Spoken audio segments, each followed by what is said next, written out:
అందరికీ నమస్కారం అండి. ఈరోజు రాష్ట్ర వ్యాప్తంగా కూడా చంద్రన్న ఇస్తున్న ఎన్టీఆర్ భరోసా పెన్షన్ పండుగ జరుగుతుంది. అసలు రాష్ట్రం మొత్తంలో ఏ రాష్ట్రంలో కూడా ఏ ముఖ్యమంత్రి చేయనటువంటి కార్యక్రమం ఈరోజు నారా చంద్రబాబు నాయుడు గారు చేశారు. ఆయన ఏంటండి పెద్ద వాలంటరీ నాకు తెలియగడుగుతాను. అసలు ఆయనకి ఏం అవసరం అండి? గతంలో మనం ముఖ్యమంత్రిని చూసాం, జగన్మోహన్ రెడ్డి అనే ఒక సైకో ముఖ్యమంత్రిని. ప్యాలెస్లో కూర్చుని పబ్జీ ఆడుకుంటా ఒక బటన్ నొక్కేసి ఇచ్చేసా తీసుకొని పోండి అన్నట్టు మాట్లాడే వ్యక్తికిను తనంతట తాను ఒక పెద్ద వాలంటరీ లాగా నేను ప్రజలకి పని చేయడానికి ఉన్న వ్యక్తిని అని చెప్పడానికి నిదర్శనంగా 6ంటికి లేచి పెద్ద వాలంటరీ లాగా పెన్షన్ ఇవ్వడానికి వెళ్ళారండి బాబు గారు. ఇది ఎక్కడైనా మీరు చూసారా? అది ఆయన గొప్పతనం.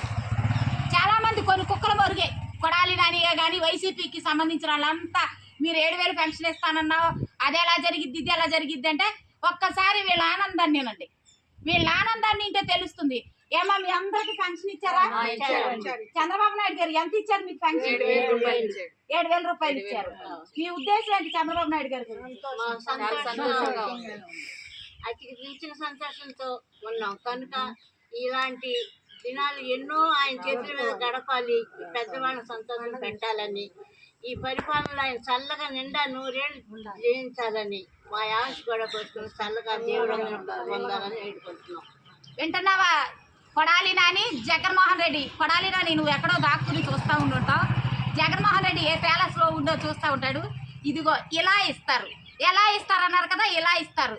పేద బడుగు బలహీన వర్గాలు, ముసలి ముతక ఒంటరి మహిళలు వీళ్ళంతా కూడా ఈరోజు సంబరాలు చేసుకున్నారు. ఇదయ్యా పెన్షన్ ఇవ్వడం అంటే ఏదో నీలాగా సంవత్సరానికి ఒక 250 రూపాయలు పెంచడం కాదు. ఇకనైనా మా చంద్రబాబు నాయుడు గారిని చూసి నేర్చుకో పేదవాళ్ళకి ఎలా పెట్టాలని అని తెలియజేసుకుంటూ, ముఖ్యంగా మా చంద్రబాబు నాయుడు గారికి పాదాభి నమస్కారాలు చేసుకుంటూ, ఇలా ముసలి వాళ్ళని ఎంతోమంది ఈ పెన్షన్ మీద ఆధారపడి బతుకుతున్నారు, వాళ్ళందరినీ ఆదుకున్నందుకు మీకు పాదాభి నమస్కారాలు తెలియజేసుకుంటూ సెలవు తీసుకున్నాం. మీ అసలేట్ నిర్మల.